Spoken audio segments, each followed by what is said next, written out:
The silence hit harder than any insult. It landed heavy, sudden, unforgiving. 1 second the room buzzed with quiet confidence, the soft hum of power, the smell of expensive cologne and polished wood. The next second, everything froze. All eyes locked on the billionaire at the head of the table as his mouth opened, and nothing came out right. He stood there, tall and commanding in a suit worth more than most people's yearly salary. A man used to being obeyed before he finished a sentence. Used to rooms bending toward him. Used to money smoothing every rough edge of life. But today, the words betrayed him. He spoke again, slower this time, his voice thick with irritation. The wrong language spilled out. Faces across the table stiffened. A few brows lifted. One investor leaned back slightly, arms crossing. The interpreter's chair was empty. Phones buzzed softly on the table. Time blinked away on the screen behind him, a countdown tied to $1 billion agreement. Every second mattered. Everyone knew it. The billionaire glanced toward his assistants, his jaw tight, eyes sharp. "Where is he?" he snapped, his voice cutting through the air. No one answered fast enough. A young assistant swallowed hard, flipping through messages with shaking fingers. Another avoided his gaze altogether. The room, once controlled by his presence, started to feel unfamiliar. The silence stretched. It wasn't respectful. It wasn't patient. It was dangerous. Investors exchanged looks that said more than words ever could. Doubt crept in. And doubt was expensive. He tried again, forcing a smile that didn't reach his eyes. His accent tangled the sentence. A few words landed wrong. One investor frowned, misunderstanding clear on his face. Another whispered something to the person beside him. Chairs shifted. The billionaire felt it. That subtle shift of power. That moment when a room stops belonging to you. Outside the glass walls of the building, cold wind whipped through the entrance plaza. People hurried past without looking down. Near the edge of the wide steps, a homeless girl stood still, her thin jacket pulled tight around her small frame. It had once been blue. Now it was faded, frayed at the cuffs. Her shoes were too big, held together by worn laces. Her hair was tucked under a knitted cap, but her eyes were sharp. Watching. Always watching. Security guards stood near the doors, focused on their earpieces, scanning for threats that wore expensive clothes. They barely noticed the girl. To them, she was background noise. Part of the city's mess. Easy to ignore. Inside, the billionaire's voice rose. "This is unacceptable," he said, pounding the table once, not hard, but loud enough to break the quiet. The sound echoed. No one flinched. That scared him more than if they had. An assistant rushed out, heels clicking fast against the floor, desperation written across her face. The billionaire loosened his tie, breath quickening. Sweat gathered at his temple. Cameras in the corners blinked red, recording everything. Months of planning hung in the air. Private flights. Closed-door meetings. Promises whispered over champagne. All of it balanced on language. On understanding. And now, that understanding was slipping through his fingers like sand. The girl outside stepped closer to the glass, curiosity pulling her in despite the cold. She could see the room clearly now. The long table. The glowing screens. The man at the center, red creeping into his face. She recognized that look. She had seen it on landlords. On police officers. On men who thought control was their birthright and couldn't stand losing it. Inside, the billionaire tried to laugh it off. "Minor delay," he said, waving a hand. His laugh was sharp, forced. No one joined him. An investor checked his watch. Another closed a folder slowly, deliberately. That sound was louder than any shout. The silence came back. Thicker this time. It pressed against the walls. Against his chest. He cleared his throat, tried again, mixing languages now, hoping something would land. It didn't. Confusion spread across the table. A deal that had once felt inevitable now felt fragile. Temporary. His assistant returned, shaking her head almost imperceptibly. The interpreter wasn't answering. Traffic. Emergency. Excuses piled up, useless. The billionaire's lips pressed into a thin line. He nodded once, stiffly, then turned back to the room. "We will continue," he said. His voice lacked conviction. He knew it. They knew it. Outside, the girl tilted her head, listening through the glass, reading lips, catching tones. Words were patterns to her. Music. She'd learned early how to listen closely. How to survive by paying attention. Her breath fogged the glass as she leaned in, eyes following the billionaire's movements. She saw the moment it broke. The exact second when his confidence cracked and fear slipped through. Inside, one investor stood. Slowly. Respectfully. But the message was clear. "Perhaps we should reschedule," he said. Polite. Final. Another nodded. A third began packing his bag. Panic flared in the billionaire's chest. He took a step forward. "Please," he said, the word coming out rough. He hated that it sounded like begging. The girl outside felt something stir in her stomach. A familiar ache. The ache of watching power turn ugly when it felt threatened. She shifted her weight, hands deep in her pockets. She wasn't supposed to be here. She knew that.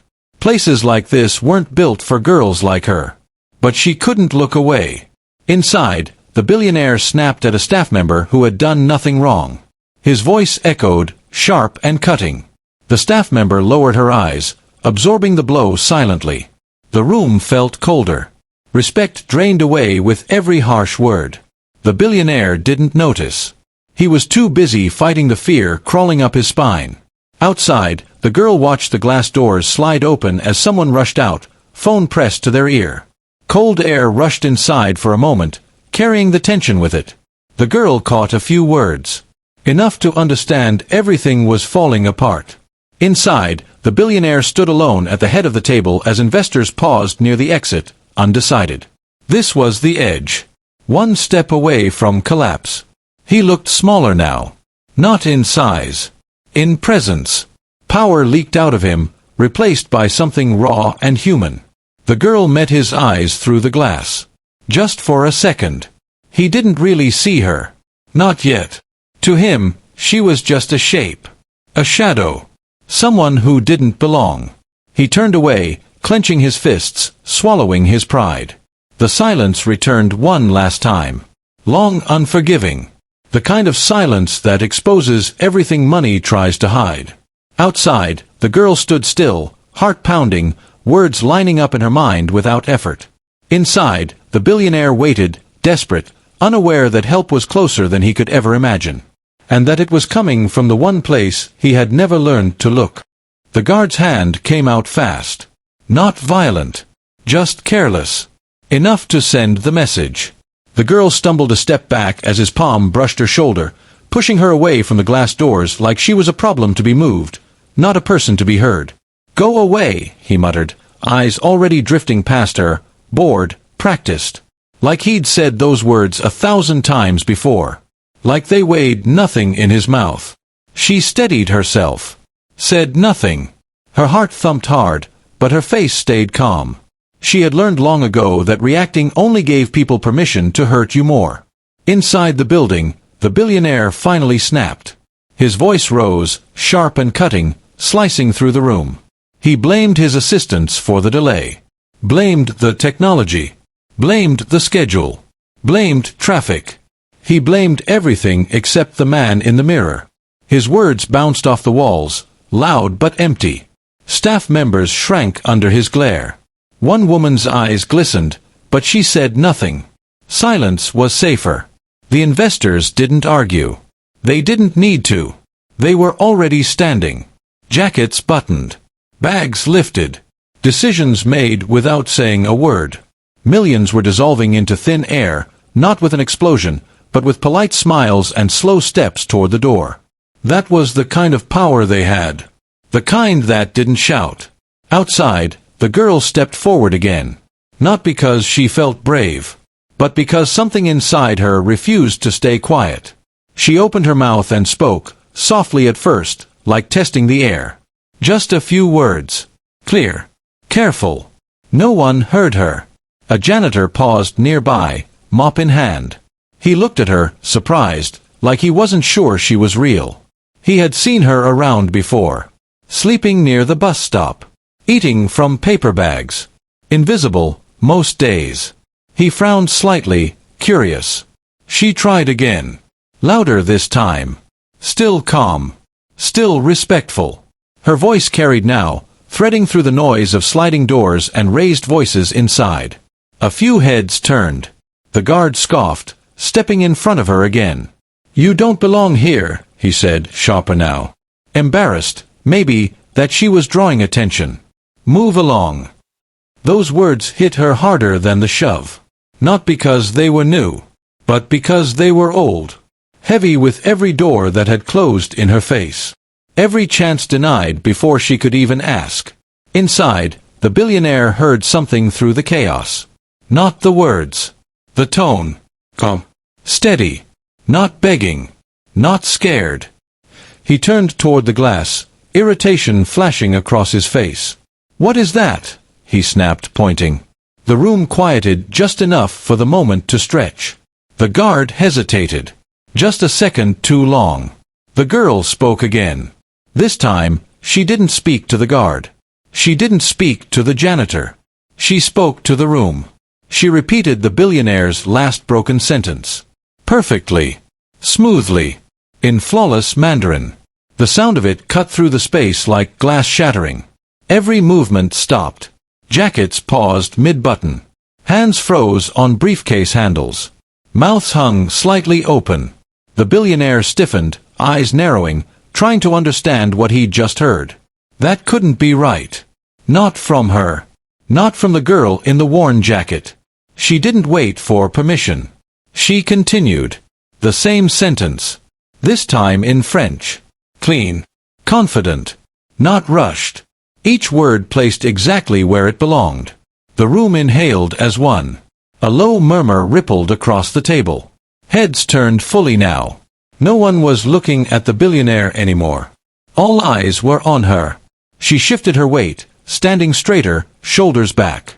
The guard's hand dropped from the air, forgotten.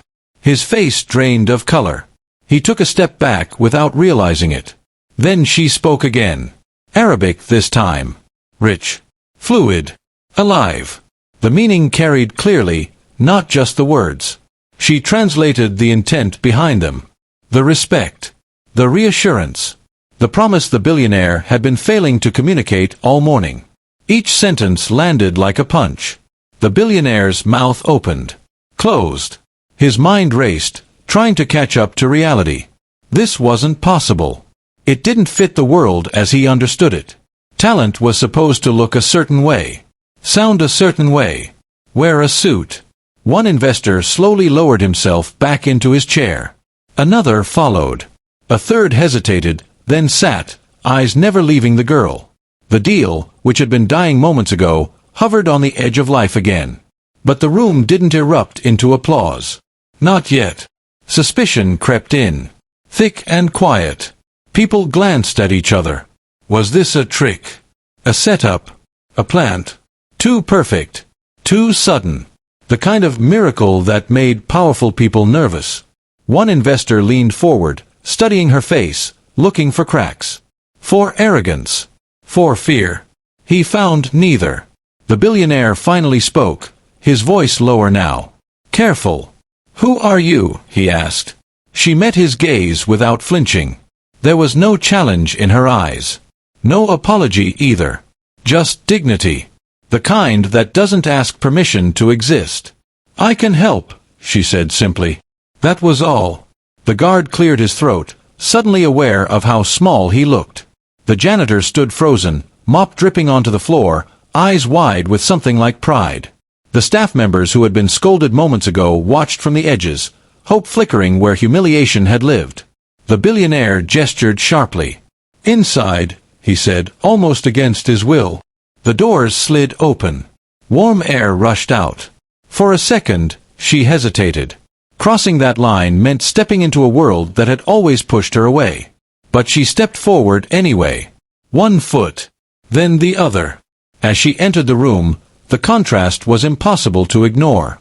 Her worn clothes against polished floors. Her quiet presence against towering egos. Yet somehow, the room adjusted to her, not the other way around. She stood near the table, not at the head. She didn't need to be. "Translate," the billionaire said, trying to sound in control again. Trying and failing. She nodded once and began. Her voice filled the space, steady and clear, carrying meaning across cultures without effort. She softened sharp edges, smoothed tension. Where his words had felt demanding, hers felt respectful. Where confusion had lived, clarity settled in. The investors listened. Really listened. But still, doubt lingered. Like a shadow in the corner. No one spoke it out loud, but everyone felt it. How long would this last? What was the catch? People like her didn't just appear in rooms like this. Not without a price. The billionaire watched her closely, something unfamiliar tightening in his chest. Gratitude tangled with discomfort. Because if she was this capable, then everything he believed about worth and value was wrong. And that truth was harder to face than losing a deal. She finished the sentence and paused. Silence returned. Different now. Charged. Expectant. The room waited. For the billionaire's reaction. For proof that this moment would mean something.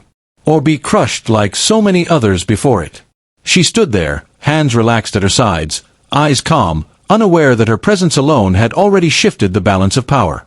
The question hanging in the air wasn't whether she belonged. It was whether they were ready to admit that she always had. She stepped fully into the room, and the air changed. No invitation followed her. No apology trailed behind her. Just purpose. Quiet. Unshaking. The kind that doesn't need permission to exist. The doors slid shut behind her with a soft hiss, sealing her inside a world that had never made space for someone like her, yet now couldn't move forward without her. The billionaire watched her like he was seeing a crack form in a wall he thought was solid. His eyes traced the worn edges of her jacket, the scuffed shoes, the calm in her face that didn't match her appearance. He nodded once, stiff, and spoke again, slower this time, careful. She listened. Not just to the words, but to the weight behind them. Then she spoke. Her voice carried through the room, steady and clear, catching every rise and fall of his meaning. She translated live, without pause, without hesitation. Precision. Emotion.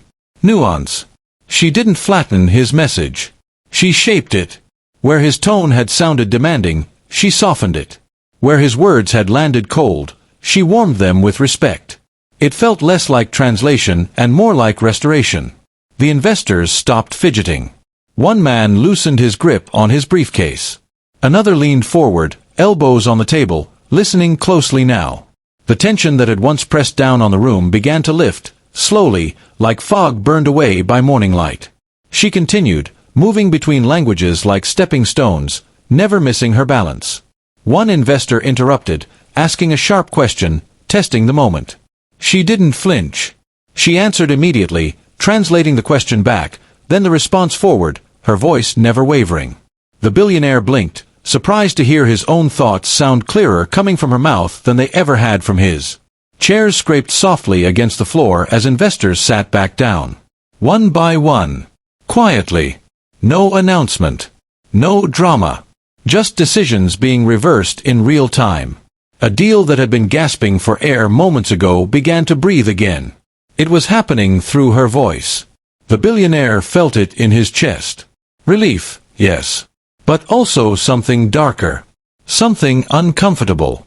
Control was slipping through his fingers, even as the meeting returned to life. He was no longer the center. He was the source, maybe, but she was the current carrying everything forward. Questions came faster now. Complex ones. Legal ones. Cultural ones. She handled them all. Not rushing. Not showing off. Just doing the work. The staff members who had been scolded earlier watched from the edges, eyes wide, shoulders slowly lifting from where they'd been hunched in shame. The janitor stood frozen near the door, mop forgotten, witnessing something he would talk about for years. Finally, an investor asked the question everyone had been circling. Where did you learn all this? His tone wasn't cruel. It was genuine. Curious. The room went quiet again. She paused. Just a beat. Long enough to remind everyone that this wasn't part of the deal. She could have brushed it off. could have lied, could have made herself easier to accept. But she didn't. "My mother," she said. Her voice softened, but it didn't break. "She cleaned embassies. Night shifts. I went with her sometimes. I listened. Silence held. She continued. I didn't go to fancy schools. I learned by hearing people talk when they thought no one important was listening." A few eyes shifted at that. She noticed. Kept going. "When my mother died, I didn't have anywhere to go. I remembered the words. They stayed with me, even when nothing else did." The room didn't move. Not a breath. Not a chair. This silence was different. It wasn't judgment. It wasn't tension. It was reverence. The billionaire studied her face. There was no bitterness there. No anger. No plea for sympathy. Just truth. Simple. Undressed. He felt something twist in his gut. All his life, talent had arrived wrapped in credentials and confidence. Polished. Approved. This talent had survived without permission. That frightened him more than he wanted to admit. One investor nodded slowly.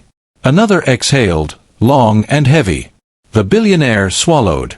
For the first time in years, his power felt borrowed. Temporary. Like something he'd been holding without truly owning. The meeting moved toward its end. Agreements were confirmed. Timelines reset. The deal stood again, solid now. Stronger than before. Not because of money, but because understanding had finally entered the room. When it was over, the billionaire stood, instinctively ready to claim the moment. Applause rose before he could speak. He smiled automatically, then realized the sound wasn't for him. Every pair of hands was turned toward her. She froze, unsure what to do. Praise was unfamiliar. She lowered her eyes, uncomfortable, but the clapping continued. Not loud. Respectful. Earned. The billionaire joined in last. His hands felt heavy. Each clap landed with a realization he couldn't escape. The truth arrived fully formed, sharp and unavoidable. Brilliance doesn't always wear suits. It doesn't always sit at the head of the table. Sometimes it sleeps under bridges. Sometimes it waits in the cold. Sometimes it stands right outside glass doors, ignored. He looked at her again. Really looked. Not as a problem. Not as a miracle. As a person. She met his gaze briefly. There was no triumph there. No revenge. Just calm. The kind that comes from knowing who you are, even when the world refuses to see it. As the room slowly emptied, the energy lingered. Something had shifted. Not just the deal. Not just the meeting. The story everyone told themselves about power and worth had cracked open. She turned toward the door, unsure if she was supposed to stay or leave. The billionaire opened his mouth to speak, then closed it again. Words felt fragile now. Insufficient. He watched her walk away, each step quiet, steady, carrying the weight of a moment that would follow him long after the room returned to silence. And as the doors slid shut behind her once more, one truth echoed louder than any applause. Sometimes the people who change everything are the ones we train ourselves not to see. The room emptied slowly, like it didn't want to let go of what had just happened. Chairs scraped softly. Doors closed without their usual rush. The billionaire remained standing near the table, hands resting on polished wood, eyes fixed on the space where the girl had stood moments ago. Power had returned to him on paper. The deal was saved. The numbers would make headlines. But something inside him felt exposed. Unsettled. Changed. He finally saw her again near the exit, standing awkwardly, unsure if she should leave or wait. For the first time all day, he spoke without sharpness. Without command. He called her name gently, even though he hadn't asked it before. She turned. Their eyes met. The space between them felt wider than the room itself. "Thank you," he said. The words sounded small. Inadequate. He tried again. "You saved everything." She didn't smile. She didn't bow her head. She simply nodded. Gratitude was familiar to her. Praise was not. He reached into his jacket and pulled out a card, then another. Numbers were his language. Money was how he solved problems. "I can take care of you," he said. "Anything you need." He meant it. He truly did. She looked at the cards in his hand. Clean edges. Heavy promise. She shook her head slowly. "I don't want your money," she said. Her voice was calm, but the room felt it like a wave. Staff members nearby froze. The billionaire blinked, confused. No one ever said no to him like that. He hesitated, then nodded once, trying to recover. "Then come work for me," he said. "Name your position. Salary. You belong in rooms like this." She paused. This time longer. She thought of cold nights. Of ignored doors.